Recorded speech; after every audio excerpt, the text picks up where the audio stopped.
Towering at 8,848 meters above sea level, Mount Everest is often called the roof of the world. A dream destination for adventurers, a symbol of human endurance, and one of the most legendary natural wonders on the planet. But behind the majestic views and the promise of glory lies a brutal truth. Climbing Everest is a gamble with death.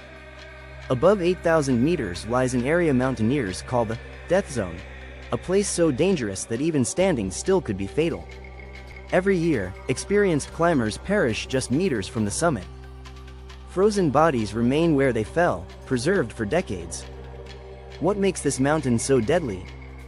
Why do even the strongest sometimes never come back? To understand Everest's deadly nature, we must start with its environment. The air at the summit contains only about a third of the oxygen found at sea level. Breathing becomes a conscious effort. The human body begins to shut down. Brain cells die. Muscles weaken. Judgment falters.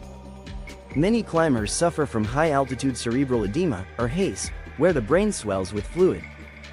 Confusion sets in. Hallucinations begin. Some wander off the path. Others remove their gloves or jackets, convinced they're overheating. These are fatal mistakes. Then there's high-altitude pulmonary edema, or HAPE, where fluid fills the lungs. Breathing becomes agonizing, and without rapid descent, death is almost guaranteed.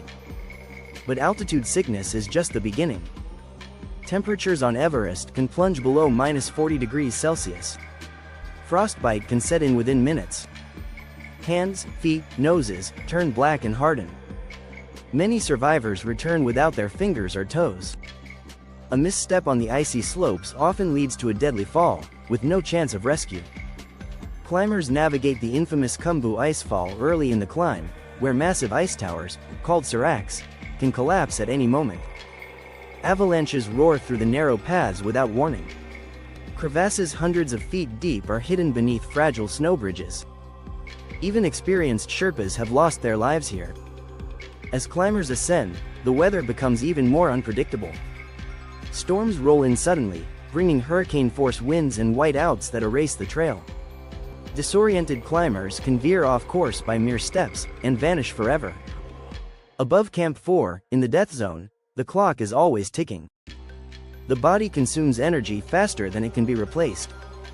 Even with supplemental oxygen, the body deteriorates with each passing minute. Staying too long means dying slowly from hypoxia. This is why most summit attempts begin at night.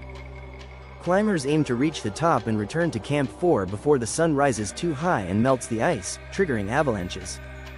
The margin for error is razor thin. Fatigue, dehydration, altitude, and cold combine to create a deadly cocktail. The summit may be the ultimate goal, but most deaths happen on the way down. Exhausted climbers misjudge the descent. Their energy is gone, their tanks are nearly empty, and their minds are fogged. Even a small stumble can be fatal. And the path is crowded. In recent years, Everest has seen a boom in tourism and commercial expeditions. Photos of climbers lined up in single file near the summit have shocked the world. This bottleneck, known as the traffic jam at the top of the world, turns the death zone into a waiting room of doom. Climbers are forced to wait hours in freezing temperatures, burning precious oxygen, unable to move forward or backward. Many die in line, just meters from their goal. One haunting example is the story of David Sharp, a climber who collapsed near the summit in 2006. Dozens of people passed by him, some stopping briefly, others unable to help. He died alone on the mountain, while others continued to chase their summit dream. It raises a chilling question: how far will someone go for glory? And at what cost? The bodies on Everest tell the tale. Many are still on the mountain, used as grim landmarks by other climbers. Green Boots, Sleeping Beauty, the German Woman. These nicknames belong to fallen climbers whose remains mark the trail to the top.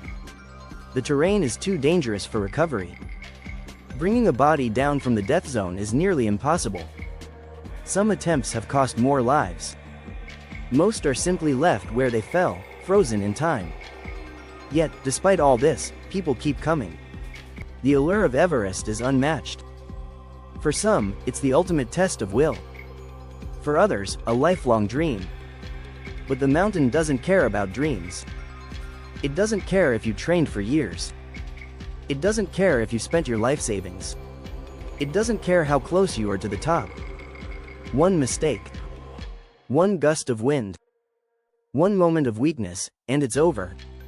Even professional climbers like Scott Fisher and Rob Hall, who had summited Everest before, perished in the 1996 disaster. A storm that took 8 lives in one day and inspired books and films about its tragedy.